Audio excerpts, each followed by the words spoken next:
One night in Round Rock, Texas, the woman I had lived with for more than 6 years, the mother of our 3 children, turned to me as if she were talking about dinner and said, "I'm going to be a surrogate for Mark and Sam. Everything's already set." Mark was her twin sister's husband. I thought I misheard, but I hadn't. Rachel had gone to a clinic in Dallas behind my back, used money from our joint account, started hormone injections. I wasn't asked. I wasn't told. I was just the husband, the last to know, after Mark already did. When I objected, she just shrugged. "It's my body. I'll do what I believe is right, whether you agree or not." That night I sat on the edge of our bed, staring at the woman who once called me her whole world, and I decided I wouldn't divorce quietly. I would let her feel the full weight of her decision, alone. Because if she chose to cut me out of this, then she'd have to learn how to live without me. What would you do if you were in my place? My name's Ethan Miller. I'm 38, a field technician for a telecom company here in Austin, Texas. I've never been rich, but I've always worked hard to keep a roof over my family's head. Rachel, my wife, was 35, a marketing manager at a mid-sized firm. Together we had 3 kids, our oldest, Luke, who just started 1st grade, and the twins, Chloe and Mason, barely 2 years old. We lived in a quiet neighborhood in Round Rock. Red brick houses, neatly cut lawns, neighbors who waved when you drove by. Evenings often smelled of barbecue drifting from backyards. Kids rode bikes until the streetlights came on. It felt safe, like the kind of place where nothing truly bad could happen. Most nights I'd come home to Rachel's smile at the door, a quick hug, and some joke about dinner or diapers. We'd eat together at the big oak table, laughter bouncing off the walls, the twins babbling from their high chairs. Looking back now, I realize those moments weren't just happy. They were the calm before a storm I never saw coming. Rachel wasn't just my wife, she was my partner in everything. We met in our mid-20s at a friend's backyard cookout in San Antonio. She had that quick wit that could disarm you, and a way of making everyone in the circle feel like they belonged. From the start, she made it clear family meant everything to her, especially her twin sister Sam. Sam lived up in Dallas with her husband Mark, a construction engineer. They'd been trying for years to have a baby, but every attempt had failed. Rachel and Sam were as close as 2 people could be without sharing the same heartbeat. When they talked on the phone, it was like no one else existed in the room. I admired that bond. It was part of what made Rachel who she was. I believed we could handle anything life threw our way. If you'd told me back then that this closeness to her sister would one day test every boundary in our marriage, I would have laughed. But I didn't know the line was already being crossed. Life in Round Rock had its own rhythm. Saturday mornings were for yard work, mowing the grass while the kids played with chalk on the driveway. Sundays, we'd drive to the farmer's market, picking up fresh peaches and brisket for the smoker. Rachel loved hosting small get-togethers. We'd set up the grill, Mark and Sam would sometimes visit from Dallas, and the backyard would be alive with conversation and the smell of barbecue sauce. Evenings were my favorite. After dinner, we'd sit out on the porch swing, Rachel with a glass of sweet tea, me with a cold Shiner Bock, watching the twins chase fireflies while Luke practiced throwing a football. It wasn't perfect, no marriage is, but it felt steady. We were building something real, a home, traditions, memories that would anchor our kids for life. I thought that kind of foundation was unshakable, but storms don't announce themselves. They build quietly on the horizon while you're busy laughing, grilling, and believing tomorrow will look just like today. There were moments so simple, so ordinary, that I never imagined they'd become memories I'd hold on to like lifelines. Coming home after a long day, walking through the front door to the smell of dinner, hearing Luke shout, "Dad's home," from the living room. Rachel would meet me in the hallway, give me a quick hug, and laugh about something the twins had done, usually involving crayons in the walls. We'd eat together, the twins banging their spoons like tiny drummers, Luke telling us about school. Afterward, I'd help with baths while Rachel packed lunches for the next day. Then we'd settle into the couch, a comedy show flickering on the TV, her legs stretched across my lap. Sometimes we didn't talk much, just enjoyed the quiet. I thought that kind of contentment was what marriage was all about, steady, familiar, safe. Looking back now, I realize those nights were the last stretch of calm waters, before Rachel dropped the kind of news that would tear through our home like a Texas tornado. It started so quietly I almost missed it. Rachel grew distant, Not cold, exactly. Just distracted, like her mind was somewhere I couldn't follow. She'd spend more time on her phone in the evenings, texting someone with that half smile she used to save for me. I told myself it was work stress, marketing deadlines, maybe something going on with Sam up in Dallas. I didn't press. In our marriage, we'd always given each other space. But little things began to pile up. She'd step outside to take calls, her voice low. She started making day trips to Dallas without much explanation, always saying she was helping Sam with personal stuff. I wanted to believe her, and I did, for a while. Even during our porch swing evenings, I noticed her gaze wandering, her answers shorter. Still, I had no idea the storm brewing. No clue that every mile she drove to Dallas, every quiet phone call, was carrying us closer to the night she'd turn our marriage upside down with one sentence I'd never be able to forget. It was a Thursday night, late summer, the kind where the air is thick and the cicadas never stop. The kids were finally asleep. I was half watching some late-night comedy show, half dozing on the couch. Rachel was sitting at the other end, scrolling through her phone, her face lit by the screen. Then she put the phone down and looked at me, not nervous, not emotional, just steady. "Ethan," she said, "I've decided to do something." Something in her tone made me mute the TV. Rachel only used that voice when she'd already made up her mind about something big. My stomach tightened. "What's going on?" I asked. She brushed a strand of hair behind her ear and took a breath. "I'm going to be a surrogate for Sam and Mark." For a moment, the words didn't land. Surrogate? For her twin sister? And her sister's husband? I blinked, trying to process. Then she added, almost casually, "Everything's already in motion." And just like that, the ground under my marriage cracked wide open. At first, I honestly thought she was joking. I waited for the smirk, the laugh, the gotcha. But Rachel's face stayed calm, almost businesslike. What do you mean?" I finally asked. She held my gaze. "Sam can't have a baby. She's been through multiple IVF cycles, nothing worked. The doctors suggested a surrogate, and because Sam and I share the same DNA, I'm basically the perfect candidate." Her words felt like they were coming from a great distance. "You've already started this?" I asked, my voice tight. Rachel nodded. "I've talked to the clinic in Dallas. Everything's lined up." I tried to breathe, but the air in the room seemed to vanish. "And you didn't think this was worth discussing with me first?" "I knew you'd freak out," she said flatly. "This is important, Ethan. I'm doing this for my sister." For a second, I just stared at her. Then the heat started to rise in my chest, slow at first, then sharp, because I realized this wasn't a request. It was a done deal. I leaned forward, elbows on my knees, trying to keep my voice steady. "So let me get this straight. You're planning to carry Mark's child, under our roof, without even talking to me first?" Rachel's eyes narrowed slightly. "It's not Mark's child. It's Sam's and Mark's embryo. Genetically, it's theirs. I'm just the carrier." I shook my head slowly. "You mean you're the carrier for another man's baby? Do you understand what that means for us? For our family?" She crossed her arms. "I understand exactly, and I knew you'd react like this, which is why I didn't come to you sooner." The casualness of it cut deeper than the decision itself. She had already decided my opinion was irrelevant.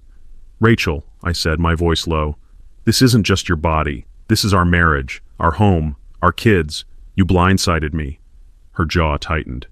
"If you really loved me, you'd respect this." That was the moment I realized we weren't just on different pages. We were in different books entirely. "Respect?" I repeated, feeling the heat crawl up my neck. "You don't show respect by making life-altering decisions behind your husband's back." Rachel's chin lifted, defiant. "This is about helping my sister. I can't watch her go through another year of heartbreak. I'm doing this with or without your permission." The words landed like a hammer. I sat back, my hands tightening into fists. "So that's it? I'm supposed to watch you carry another man's baby and pretend it's fine?" She didn't flinch. "You can call it whatever you want, but this is happening." The steady finality in her voice told me there was no room for negotiation. I took a slow breath, the kind you take before saying something you can't take back. "If you go through with this, Rachel, it's going to tear us apart." She stared at me for a long second, then stepped past me toward the hallway. "Then maybe we're not as strong as I thought." Her footsteps faded, but the echo of those words stayed, heavy as stone in my chest. I sat there long after she'd gone, the muted glow of the TV flickering against the walls. My hands were still clenched, my heartbeat a steady thud in my ears. This wasn't just a disagreement. This was a fracture running straight through the middle of our marriage. Over the next few days, the air in the house changed. It wasn't shouting matches or slammed doors. It was worse. The silence. We moved around each other like strangers, speaking only about the kids or the most basic necessities. Rachel spoke openly on the phone about doctor's appointments, hormone injections, embryo transfers, as if I weren't sitting 10 feet away, as if I didn't exist in this part of her life anymore. One evening, I opened the fridge and saw a white box labeled fertility medications. Inside were vials, syringes, instructions. I set it on the counter, waiting for her to notice. When she walked in, she didn't even look up from her phone. They came early. I need to start treatments this week. No apology, no hesitation. Just a woman moving forward, with or without me. I stared at the box on the counter, then back at her. You didn't think this warranted another conversation?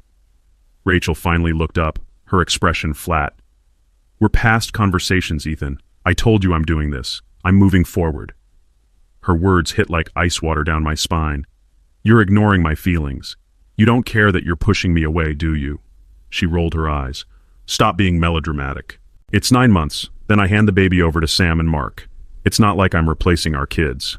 I'm helping my sister. I felt my voice go cold. You can rationalize it however you want, but if you do this, I promise you, I'm not staying in this marriage. Her gaze hardened. You're free to leave if your pride can't handle my decision. Pride? I shook my head. This has nothing to do with pride. This is about partnership. She picked up the box and turned away, leaving me with the hollow realization that in her mind, my role was already over.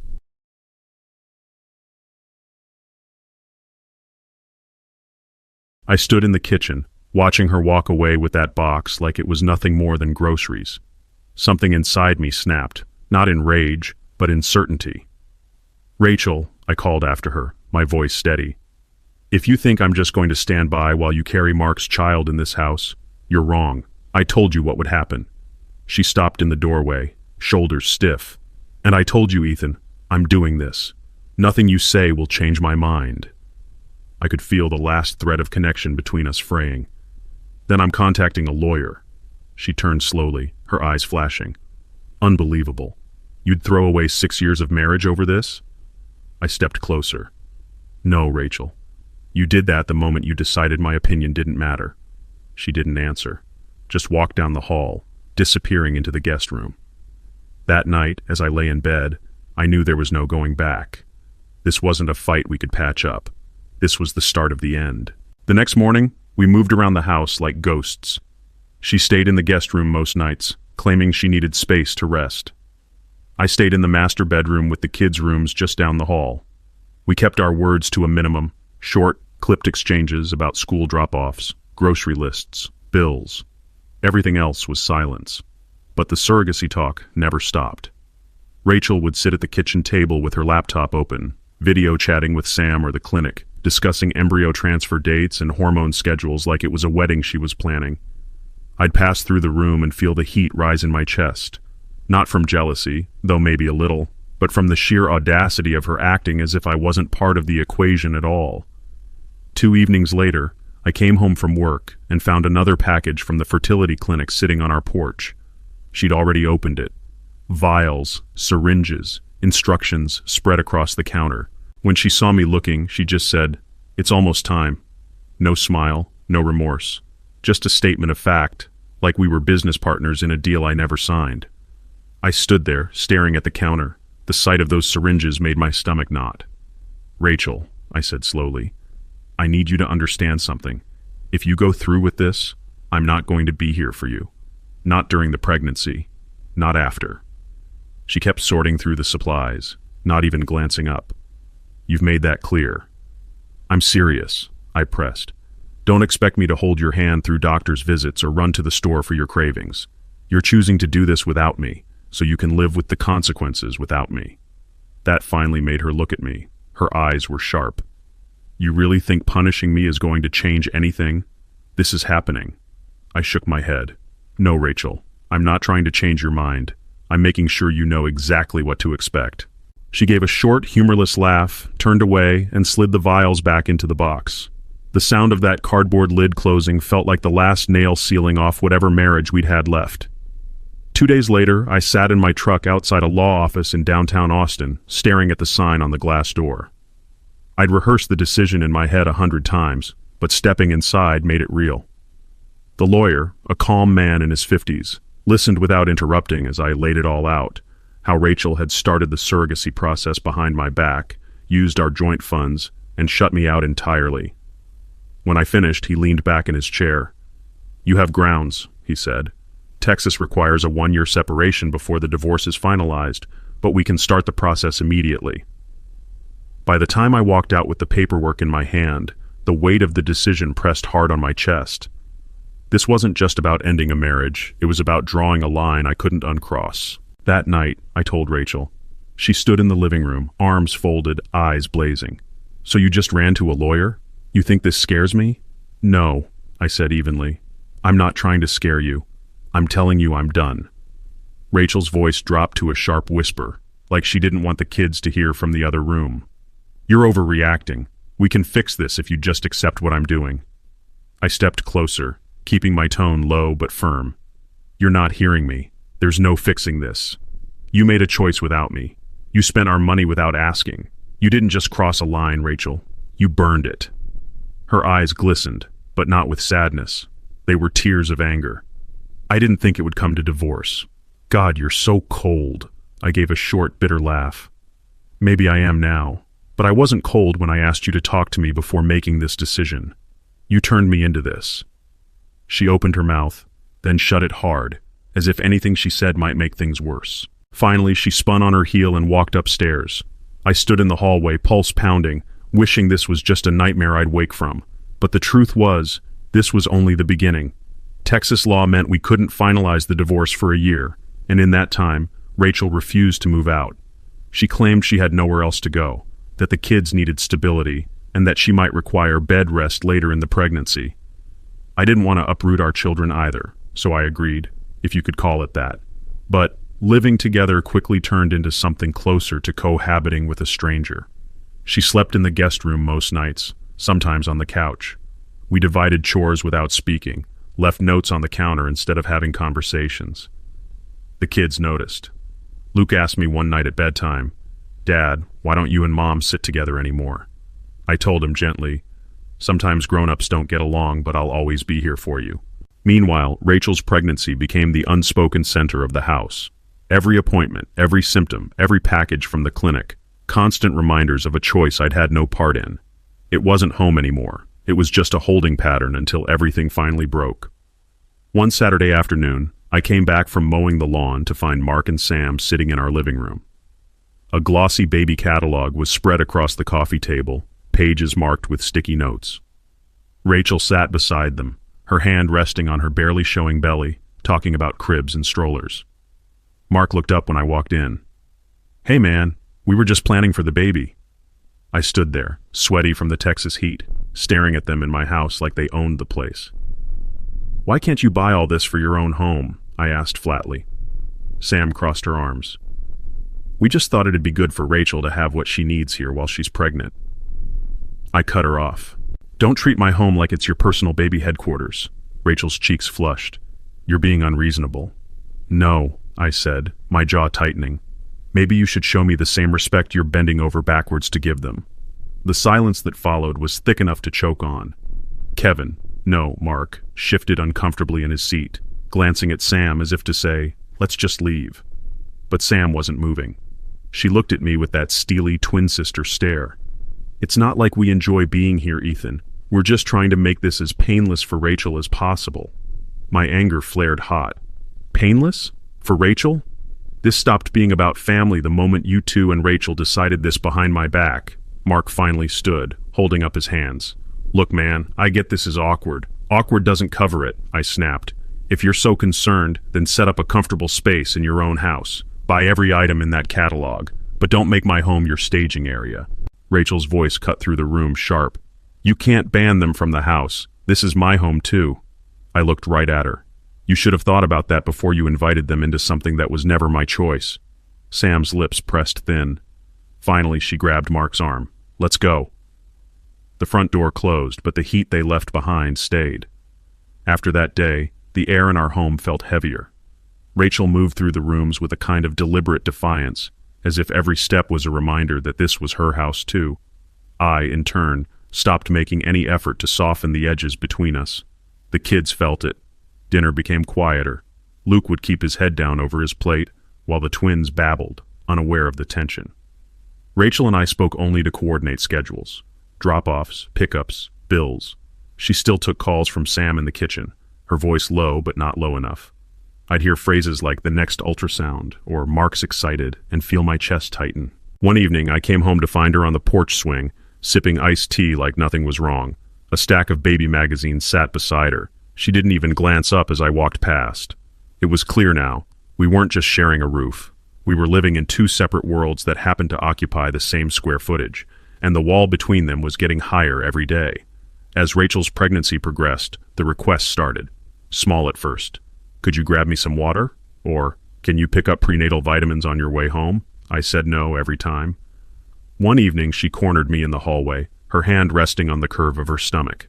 Ethan, my back's killing me. Could you get me a pillow from the couch? I didn't even slow my step. Ask Mark. He's the father of the baby you're carrying. She followed me, her voice rising. What kind of man refuses to help the mother of his children? I stopped and turned to face her. You're not carrying my child, Rachel. You made sure of that. Don't expect me to play the supportive husband while you carry another man's baby. Her eyes flashed, but I walked away before she could answer. I wasn't being petty. I was keeping my promise. If she cut me out of the decision, she could live with every consequence without me. And I meant every consequence. It didn't take long for Rachel's family to get involved. First came the phone calls from her mother. Ethan, I can't believe how selfish you're being. Rachel is doing a wonderful, selfless act for her sister, and you're punishing her for it? I kept my voice cold. Maybe ask your daughter why she did it without telling me. I owe her no support for a child that isn't mine. Then her father called, his tone more threatening. Young man, you're heading down a dark path. If you don't step up and help her, you'll regret it. I actually smirked at the phone. I already regret trusting her with my marriage. Good luck with your threats. They hung up on me, but I knew the message had spread. Rachel's side of the family saw me as the villain. It didn't matter. Let them think what they wanted. The court would see the facts. Rachel had made this choice alone, spent our money to do it, and shut me out completely. That was on her. And I had no intention of carrying the blame. The breaking point came one Friday evening. I pulled into the driveway and saw Rachel struggling up the porch steps with 3 grocery bags in each hand. She paused halfway, wincing, her belly now unmistakably showing. Ethan, can you help me? My back is killing me, she called out. I stood in the doorway, arms folded. Ask Mark or Sam. They're the reason you're pregnant. Her face flushed. I just spent hours at the hospital for checkups. I'm exhausted. I'm still your wife, whether you like it or not. I snorted. Not for long, and certainly not in spirit. You made that clear. She pushed past me, muttering under her breath. A can slipped from one of the bags and rolled across the porch.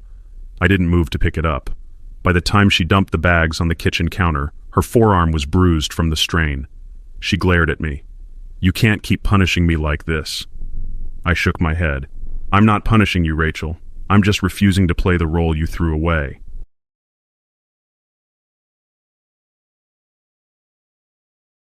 It was just past midnight when the pounding on my bedroom door jolted me awake. Ethan! Rachel's voice was strained, almost panicked. My water broke! Oh God! The contractions are coming! Please help me! I opened the door to find her hunched over, one hand braced on the wall, the other gripping her belly. Sweat plastered her hair to her forehead, her face pale with pain. For a split second, muscle memory kicked in, memories of holding her hand through Luke's birth, coaching her breathing, whispering reassurance. But the bitterness came flooding back. I'm not taking you to the hospital, I said flatly. That's Mark's job. Her eyes went wide. Mark's not answering, and Sam's phone is going straight to voicemail. I need to get there now. I shrugged. Call an ambulance. She stared at me, disbelief mixing with desperation. You can't just let me suffer here. I locked eyes with her. Watch me. Then I stepped back and closed the door. Moments later, I heard her fumbling with her phone, and the distant wail of sirens followed. The red and blue lights from the ambulance flashed across my bedroom walls as the paramedics carried her out. I didn't move from my bed. For a brief moment, guilt tugged at me, memories of the woman I'd once promised to protect. But I forced it down. She had chosen this, chosen to cut me out. Why should I rush to her side for a child that wasn't mine? The next morning, my phone lit up with missed calls and angry voicemails from her mother. I didn't listen past the first few seconds. Rachel stayed in the hospital for several days. The baby, a girl, was premature but stable. I heard through her mother that Sam had health complications of her own, and Mark was running between 2 hospital rooms. I kept my routine unchanged. Got the kids ready for school, went to work, made dinner. To me, Rachel's surrogacy was her problem now. When her mother called to say Rachel would be home in a couple of days, I simply replied, "That's her choice," and hung up. It was a Tuesday afternoon when Rachel finally returned. I was in the living room, reading, when the front door opened. She stepped inside, pale and exhausted, carrying a newborn in a portable car seat. She set the carrier gently on the floor and sank onto the couch with a long exhale. The baby stirred, letting out a soft cry. I stared at the infant, a tiny pink-fleshed reminder of the surrogacy that had destroyed our marriage. "Why are you here with the baby?" I asked, my voice clipped. "Shouldn't she be with Sam?" Rachel closed her eyes briefly. "Sam's still in the hospital recovering. Mark's overwhelmed. They asked me to keep her for a few weeks." I scoffed. "They asked? Or you volunteered?" Her gaze sharpened. "Does it matter? I can't abandon her. She's helpless." "You should have thought about that before you decided to be a surrogate," I said. "But let's be clear, I'm not lifting a finger. If you're too tired to handle the crying, that's your problem." A tear slid down her cheek, but she said nothing. I turned back to my book. The nights turned into a constant cycle of crying, feeding, and more crying. The baby's wails echoed through the hallway, seeping under my bedroom door, breaking what little peace the house still had. Rachel shuffled around like a ghost, dark circles under her eyes, hair pulled back in a messy knot. Sometimes in the dead of night she'd knock on my door. One night her voice was raw. "Ethan, please, I just need half an hour to lie down. The baby's been screaming for hours." I leaned against the doorframe, arms crossed. "Call Mark, or your mother, not my problem." Her lips trembled, tears spilling over. "She's innocent. She didn't ask for any of this." I didn't flinch. Neither did I. She turned away, shoulders shaking, and disappeared down the hall. The baby's cries followed her like a shadow. A flicker of pity tried to push through my resolve, but I crushed it. She'd made her choice, and now she was living with it, exactly as I said she would. Rachel's parents began showing up more often, armed with disapproving stares and unsolicited lectures. Her mother would wag a finger in my face the moment she stepped inside. "You're a monster, Ethan. Rachel just gave birth, and you're leaving her to fend for herself." Her father preferred intimidation. Cornering me in the kitchen, he'd growl, "You should be ashamed. She's postpartum. She needs rest. You can't just abandon her." I'd look him straight in the eye. "She should have thought of that before ignoring my boundaries. Let Mark handle the baby, or let your family handle it. This isn't mine." They'd stomp off, muttering under their breath, but they kept coming back, trying to guilt me into stepping in. It didn't work. The more they pushed, the more I held my ground. Let them believe I was heartless. I knew the truth. Rachel had gambled with our marriage, with my trust, and she'd lost. The crying in the house wasn't my burden. The judgment from her family wasn't my problem. This was her mess to clean up, and I wasn't picking up the broom. While Rachel's family wasted their breath trying to shame me, I was quietly preparing for the only confrontation that mattered, the one in court. I started documenting everything. Dates, times, the cost of every surrogacy-related purchase I could trace. I pulled bank statements, highlighting the charges from the Dallas clinic. I even had proof of her forging my signature on withdrawal forms. My lawyer was meticulous. "This isn't about emotion," he told me. "It's about facts. She made a unilateral decision, used marital funds without consent, and involved a child that isn't yours. The court will see that." Meanwhile, Rachel seemed oblivious. still talking to Sam about baby milestones and acting as if the outcome of our marriage was undecided.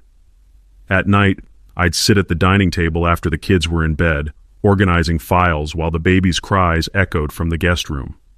Every paper I added to the stack was another brick in the wall I was building, a wall that would keep Rachel and her choices far away from my life once and for all. About 2 weeks after she brought the baby home, Rachel cornered me in the living room. The infant was asleep in a bassinet beside her. "Ethan, I need some financial help," she said bluntly. I closed my laptop. "For what exactly?" She folded her arms. "My doctor says I should be focusing on postpartum recovery, not rushing back to work. I need help covering expenses. Food, bills, the kids when they're with me." "When we're divorced," I said evenly. "I'll pay child support for our kids. But I'm not giving you spousal support." Her eyes flashed. "I deserve some security. I sacrificed my body and my comfort for my sister." I leaned forward. "Not for me. That's the difference." Her voice trembled. "You're unbelievably cruel. You don't care that I'm struggling with postpartum depression?" "I care about our children," I said. "Not about a baby that isn't mine, or the consequences you invited into your life." She turned away, shoulders tense, and muttered, "You'll regret this." I didn't answer. I'd heard it before, and I didn't believe it. The week before our final court date, Rachel began packing. Boxes cluttered the hallway. Her suitcase stood by the front door. The baby carrier rested beside it, tiny pink blankets folded neatly inside. Luke and the twins wandered in and out, confused. "Is Mom leaving for good?" Luke asked me quietly. I told him she'd still see them, but they nodded with downcast eyes. That afternoon, Rachel stood in the foyer, eyes rimmed red. "Ethan, I'm asking you one last time. Don't finalize the divorce. I can find a way to fix things." I felt a tug in my chest, but I let it pass. "The only way to fix this would be to go back in time. You can't undo what you did." A tear slipped down her cheek. "I never imagined I'd lose you. I just wanted to help Sam." I nodded. "And you did. You just torched our marriage in the process." She swallowed hard, picked up the carrier, and walked out. The door closed with a soft click that echoed through the empty house. For the first time in months, I felt relief. 2 weeks later, we sat on opposite sides of a polished wooden table in a Travis County courtroom. Rachel had her lawyer beside her. I had mine. Behind us, Mark and Sam sat in the gallery, wearing identical masks of tension. The judge, a stern-faced woman in her 60s, had already reviewed the case file. Rachel's lawyer began with a soft, almost tearful appeal, painting me as a cold, unfeeling husband who abandoned his wife during pregnancy. When it was our turn, my lawyer presented the timeline in meticulous detail: Rachel's unilateral decision, the use of marital funds without consent, the forged signatures, the fact that the child was not biologically mine. I kept my eyes on the judge, not on Rachel. When the judge finally spoke, her tone was clipped. She called Rachel's actions a blatant disregard for marital partnership. She ruled that I had no financial or parental obligations to the baby, awarded me primary custody of our 3 children, and ordered Rachel to repay part of the misused funds. Rachel's face crumpled. Sam stared down at the floor. I just felt the weight begin to lift. We stepped into the hallway outside the courtroom, the air heavy with the scent of old carpet and tension. Rachel approached slowly, eyes swollen, voice trembling. "I never wanted it to come to this. I'm sorry, Ethan. I made a mistake, but I never thought you'd cut me off like this." I looked at her, remembering every time I'd begged her to talk to me before she started this, and every time she'd brushed me aside. "You decided to put Mark and Sam's needs before ours," I said. "That's more than a mistake. It's what destroyed us." Her breath hitched. "I just wish you could forgive me someday. You forged my signature. You ignored me when I pleaded with you. Forgiveness doesn't come that cheap." Sam stepped closer, trying to place a hand on my arm. "She did it for me. Don't you see she's remorseful?" I pulled back. "You got what you wanted, Sam. That baby's yours now. You and Mark can support Rachel if you think she deserves it. I'm done." And with that, I walked away, leaving them both in silence. In the weeks after the final decree, Rachel moved in with her mother. The baby stayed with her until Sam was fully recovered. I only saw Rachel during custody exchanges for our 3 kids. She looked different each time, thinner, drained, a shadow of the woman I'd once known. Sometimes she'd ask how the kids were doing, and I'd answer politely, nothing more. She'd linger, as if waiting for some sign of warmth, but I kept my distance. Sam and Mark eventually took the baby full-time. Word got around that they were struggling. Mark's work hours had been cut, and Sam's medical bills were stacking up. Rachel was financially unstable, bouncing between part-time jobs, trying to find her footing. Meanwhile, my home was finally quiet. No late-night screaming, no silent tension pressing against the walls. The kids and I settled into a routine: school, dinners, movie nights on the couch. People sometimes asked if I felt bad for how things ended. I told them the truth. In marriage, respect and honesty are everything. Rachel gave me neither, and that's why I had no regrets. It didn't take long for the questions to start. Friends, co-workers, even distant relatives would pull me aside with the same hesitant tone. "Ethan, why didn't you help her? She was obviously overwhelmed." I'd give the same answer every time. Because she made a choice without me, and she had to live with it. Some shook their heads, muttering about how merciless I'd been. Others nodded quietly, as if they understood exactly what I meant. I never tried to convince anyone. I wasn't looking for approval. I knew what lines had been crossed, and I knew what it would have cost me to keep playing the supportive husband while she carried another man's child. At night, when the kids were asleep and the house was silent, I'd sit on the back porch, a beer in hand, and let the warm Texas air wash over me.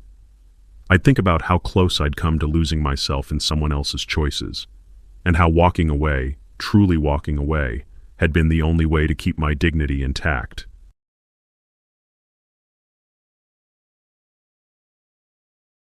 One Saturday morning, Luke was building a Lego tower in the living room while the twins colored on the floor. Out of nowhere, Luke looked up and asked, "Dad, do you still love Mom?" The question hit harder than I expected. I set down my coffee, knelt beside him, and chose my words carefully. "I care about her because she's your mom, but sometimes grown-ups make choices that break trust, and when that happens, things change." He seemed to think about that for a second, then went back to his Legos. Kids have a way of accepting simple truths without overcomplicating them. Later that day, I took all three to the park. We threw a football, ate ice cream from the food truck, and walked home under a sunset streaked with orange and pink.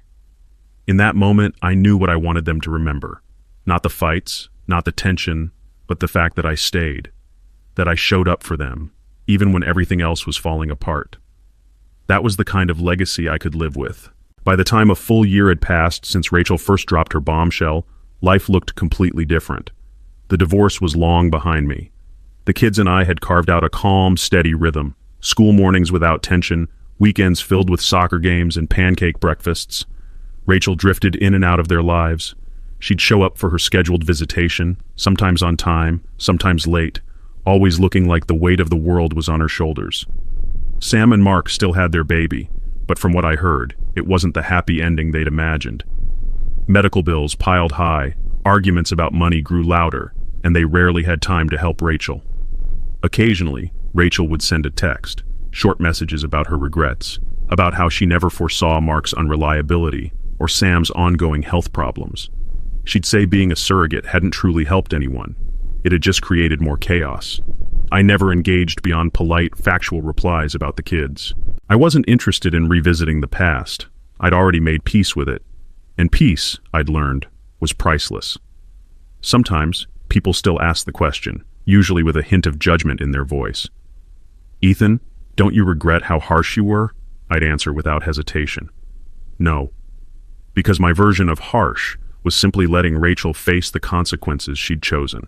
No screaming, no public humiliation, just stepping back and allowing reality to do its work. She had dealt the first blow when she betrayed my trust. My response was to give her exactly what she said she wanted: autonomy. No shared finances, no emotional support, no illusion that we'd weather the pregnancy together. And in the end, I got exactly what I needed: my freedom, my children, and a home no longer poisoned by resentment. When I looked at Luke and the twins, laughing in the backyard, I knew I'd made the right call. If that made me merciless in the eyes of others, so be it. To me, it was the price of dignity, and it was a price I was more than willing to pay. One warm evening, I sat on the back porch, watching the twins chase each other through the yard while Luke practiced tossing a football. The sun dipped low, painting the sky in shades of gold and red. It struck me then. This was the life I'd fought for. Not flashy, not perfect, but peaceful. No constant tension simmering beneath the surface. No unexpected storms from someone else's choices. Rachel's shadow still lingered in small ways. Shared custody meant we'd always have some overlap. But emotionally, that chapter was closed. When she texted, it was about pickup times or school events. No more pleas for forgiveness. No more rehashing the past. I realized I'd stopped waiting for an apology that would never mean enough. I didn't need it anymore. I took a slow sip of my beer, letting the quiet settle in around me. The storm had passed, and I was still standing, not just standing, but holding on to the one thing Rachel's choices couldn't take from me, a future that belonged entirely to me and my kids. It was a Saturday afternoon at the grocery store when I saw her. I was pushing a cart with the twins riding in the front and Luke trailing behind. Rachel was in the produce section, alone, holding a small basket. For a moment, we just stood there, 10 feet apart, the hum of the store filling the silence. She looked thinner, more tired, but her eyes softened when they met mine. "Hi, Ethan," she said quietly. I gave a polite nod. "Hey." She glanced at the kids, smiling faintly. "They've gotten so big." "They're doing great," I said, my tone even. There was a pause, like she wanted to say more, but thought better of it. Instead, she just murmured, "I'm glad." I didn't linger. "Take care, Rachel." As I walked away, I felt no sting, no ache, just the same calm I'd been building for months. Seeing her like that only reminded me of how far I'd come, and how some doors, once closed, don't ever need to be opened again. The first holiday season after the divorce was strange, but in the best way. No arguments about where to spend Thanksgiving, no passive-aggressive tension hanging over Christmas dinner. I had the kids for Thanksgiving that year. We stayed home, just the four of us. I smoked a turkey out back while Luke helped baste it, and the twins took turns taste-testing the mashed potatoes. We ate at the dining table with football playing softly in the background. Christmas was just as simple. I let the kids decorate the tree however they wanted, ornaments clumped together at toddler height, candy canes hanging sideways. We drank hot chocolate, watched old holiday movies, and fell asleep in the living room surrounded by wrapping paper. Rachel had her time with them afterward, and I didn't ask how it went. I didn't need to. My focus was on making sure my home, during my time, was filled with warmth and calm. The holidays had always been stressful before. Now, they were exactly what they were meant to be, peaceful, and I wasn't about to give that up. Months after the court ruling, word spread through our old circle of friends. Some sided with Rachel, swallowing her version of events without question. Others reached out to me privately, saying they'd heard enough to know there was more to the story. I didn't try to convince anyone. People will believe what they want, and I was done wasting energy on defending myself to those who'd already picked a side. But I did notice the ripple effect. A few friends admitted that Rachel's choices had made them think twice about their own marriages, about how important it is to talk through major decisions, about how fast trust can evaporate when one person decides their partner's voice doesn't matter. It was strange, knowing my mess of a marriage had become a cautionary tale. I didn't feel pride in that, but I didn't feel shame either. If anything, it reinforced the lesson I'd learned the hard way. Trust is the foundation. Once you knock it out, the whole structure will fall, no matter how strong you thought it was. I didn't keep tabs on Sam and Mark, but in a town like ours, word had a way of finding me. A neighbor who knew one of their friends mentioned they were barely staying afloat. Mark's hours had been cut again, and Sam's medical issues hadn't gone away. The bills kept stacking up. Apparently the baby, their baby, was healthy, but they were running themselves ragged trying to manage everything else. I also heard they'd been leaning on Rachel more, asking her to help out when they couldn't. I didn't comment when people brought it up. It wasn't my business anymore. Still, I couldn't help but think about how this was supposed to be the selfless act that fixed everything for them. Instead, it had left wreckage scattered across 3 households. I didn't feel satisfaction in that, just confirmation. Confirmation that my boundaries had been necessary, that stepping back when I did wasn't cruel. It was survival. Some messes you can't clean up for people. Sometimes you just let them stand in the middle of it until they realize what caused the damage. Luke's 7th birthday fell on one of Rachel's visitation weekends, but she invited me to stop by for cake so we could both be there for him. I agreed, for Luke's sake, not hers. When I arrived at her mother's house, the living room was decorated with balloons and a lopsided banner. Luke ran to me, grinning, his hands sticky from frosting. The twins were chasing each other around the coffee table. Rachel handed me a slice of cake without making eye contact. "Thanks for coming," she said quietly. I nodded. "This is for the kids." Mark and Sam were there too, sitting off to the side with the baby, now a toddler, playing at their feet. I didn't say more than a curt hello. The whole time I kept my focus on Luke, helping him assemble his new Lego set while the others made small talk. When I left, Luke hugged me tight. That was all I needed. I walked out without looking back, knowing I'd done what mattered, showing up for my son without reopening doors I'd already closed. It was a rainy Tuesday evening when my phone lit up with Rachel's name. For a moment, I considered letting it go to voicemail, but curiosity got the better of me. Her voice was quieter than I remembered. "Ethan, I'm sorry to bother you. I'm struggling. Work's been slow, bills are piling up, and I don't know how much longer I can keep this up." I leaned back in my chair. "Rachel, if this is about money—" "It's not just that," she interrupted. "I'm tired. I feel like everything I did was for nothing." I stayed silent, letting her words hang. "I know I hurt you. I know I ruined what we had, but I didn't think it would turn out like this." When I finally spoke, my voice was steady. "I'm sorry you're going through that, but those were your choices, Rachel. I can't carry them for you." There was a long pause before she whispered, "I figured you'd say that." Then the line went dead. After that call, I sat for a while in the quiet, listening to the rain tap against the windows. A part of me, an old, faded part, wondered what would have happened if I'd answered differently, if I'd softened my voice, if I'd offered to help. But those thoughts didn't stay long. I'd already lived through what came from putting Rachel's needs above my own boundaries. I wasn't going back. Over the next few days, I noticed how little that conversation had actually shaken me. No sleepless nights, no lingering guilt, just clarity. Rachel's struggles were no longer mine to solve. That was the difference between who I was then and who I am now. I no longer lived in the what-ifs. I dealt with the what is. And what is that I have my kids, my peace, and my self-respect. Rachel has her choices, and we both live with the results. A few weeks later, the elementary school held its annual spring concert. Luke was singing with his class, and the twins were buzzing with excitement to see their big brother on stage. I got there early to grab good seats. A few minutes before it started, Rachel walked in. She spotted me and hesitated before sitting 2 rows back. When the music began, Luke's eyes searched the crowd until he found me. I smiled and gave him a thumbs up. He grinned and sang louder, like the whole gym was just for us. During intermission, Rachel approached. "He's really grown into himself," she said softly. "Yeah," I replied. "He's doing great." There was an awkward pause before she nodded and stepped away. No apologies, no attempts to rehash the past, just small talk about our son, and that was fine by me. We could share a space for the kids without pretending we were anything more. When Luke ran up after the show, I was the first one he hugged. That's the memory I kept. The rest faded into background noise.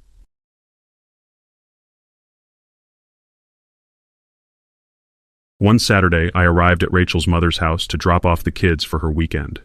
She was in the driveway, wrestling with a laundry basket and a crying toddler on her hip, the same child she'd carried for Sam and Mark. Her hair was unkempt, and her clothes hung looser than I remembered. She looked worn down. "Thanks," she muttered, taking the twins' backpacks from me. I glanced toward the house and saw bills stacked on the kitchen counter, unopened. Sam's car was in the driveway, but there was no sign of her or Mark helping. For a brief second, I almost offered to carry the laundry in. Almost. But then I remembered the nights she'd looked me in the eye and told me my opinion didn't matter. The way she'd shut me out completely when it counted. I gave a polite nod instead. "I'll see the kids Sunday evening."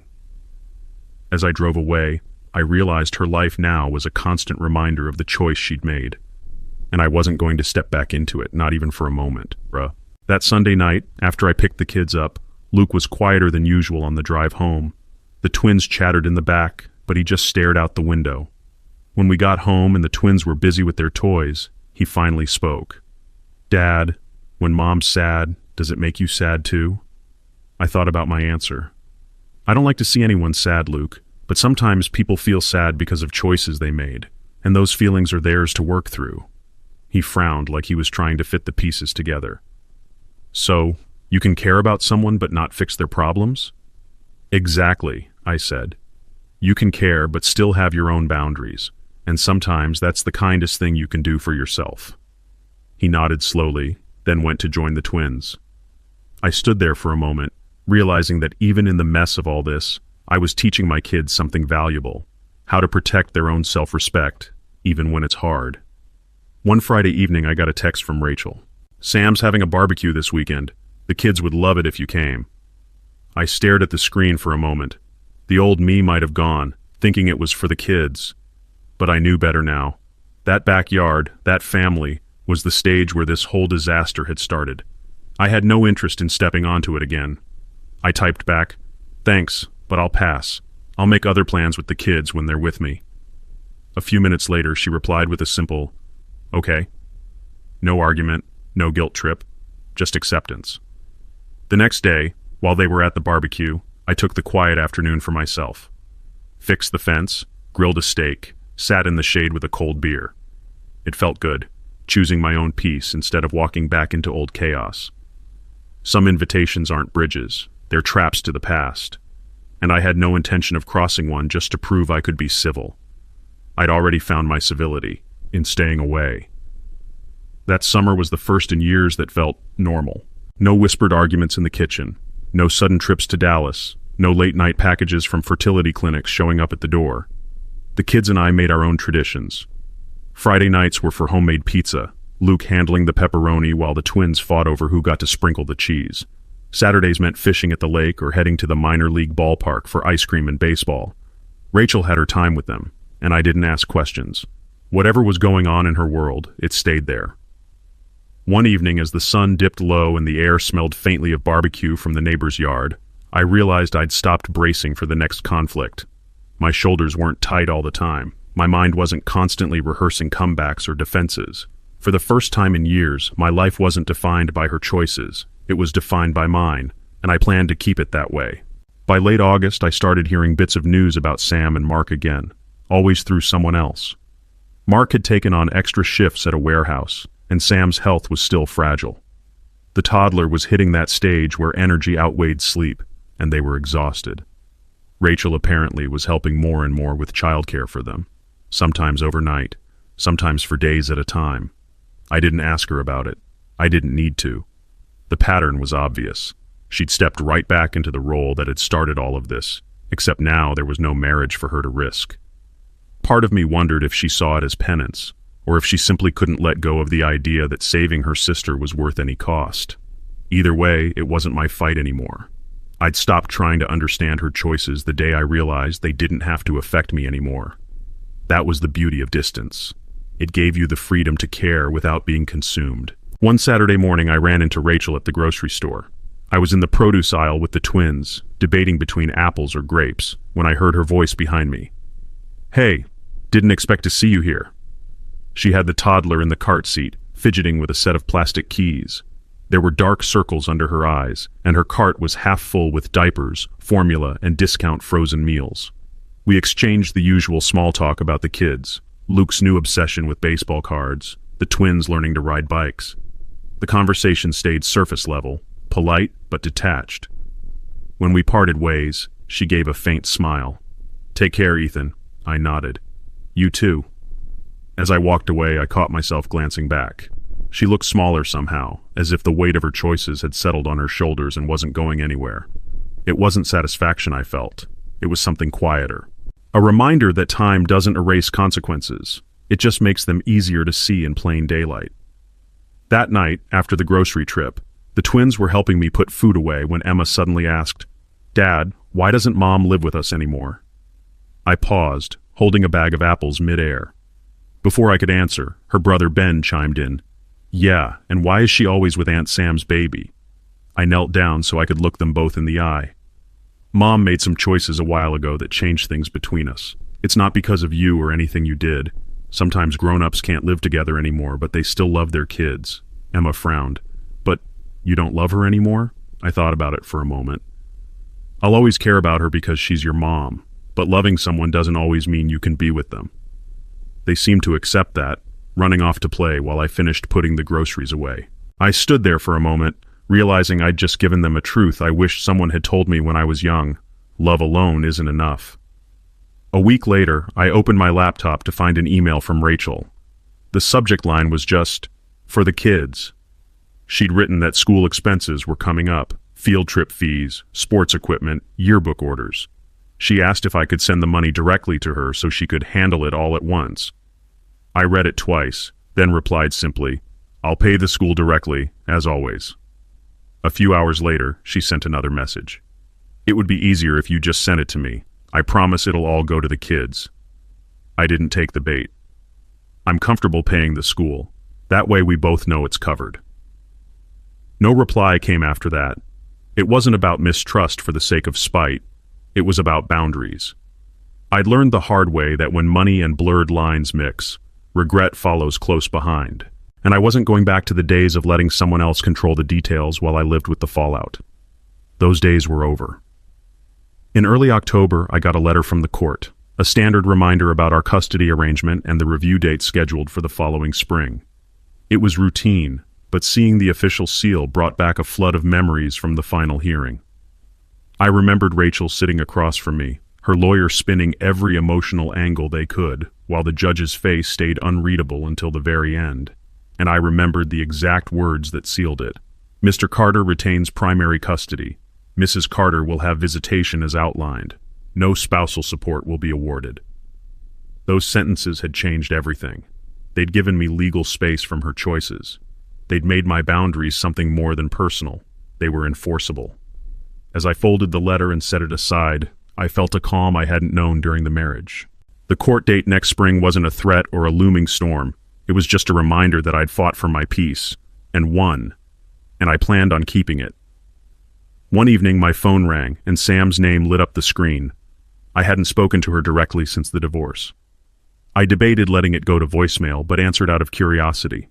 Her voice was cautious. "Ethan, I know we haven't talked, but I wanted to say thank you for letting Rachel help with the baby these past months." I almost laughed. "I didn't let her, Sam. She makes her own choices." She hesitated. "Right. I know it's been hard. And I wanted you to know I never meant for any of this to wreck your life." I took a slow breath. "Intentions don't erase outcomes, Sam. You got what you wanted. I lost what I had. That's the reality." There was silence on the other end before she muttered, "I guess you're right." We hung up without goodbyes. It wasn't anger I felt afterward, just a strange sense of finality. Like a chapter that had been stuck half open for years had finally clicked shut. That night, after Sam's call, I took a long drive with no destination, just the hum of the tires and the glow of streetlights stretching into the distance. The city was quiet, the kind of quiet you only notice when your own mind isn't buzzing with conflict. I passed the park where I used to take the kids on weekends, the diner Rachel and I once went to for late-night pie, the old movie theater that had been our first date spot. None of it hurt anymore. It was like looking at someone else's life through a window, familiar, but no longer mine. I realized somewhere along that drive that my revenge, if you could call it that, had never been about payback. It was about reclaiming myself. And I had. By the time I pulled into my driveway, the porch light was glowing, the house was still, and my kids were asleep inside. That was my life now. Quiet, stable, mine, and no one else got to make choices for it but me. Looking back, it wasn't the courtroom win, or the custody papers, or even watching Rachel face the fallout of her own decisions that gave me closure. It was this: waking up every morning knowing my home is my own, that my kids laugh freely here, that when a decision needs to be made, it's made with their best interests first, and no one cuts me out of it. Rachel chose autonomy, and she got it, every ounce of it. But autonomy without partnership is just isolation, and that's a lesson she's learning in real time. As for me, I learned that boundaries aren't walls, They're doors you lock when someone's proven they can't be trusted with the key. I don't wish her pain. I don't wish her well either. I simply wish her away from my peace. Because in the end, dignity isn't something you win from a fight. It's something you keep by refusing to lose yourself in someone else's chaos. And that's my payoff. Freedom, clarity, and a life that's finally mine again.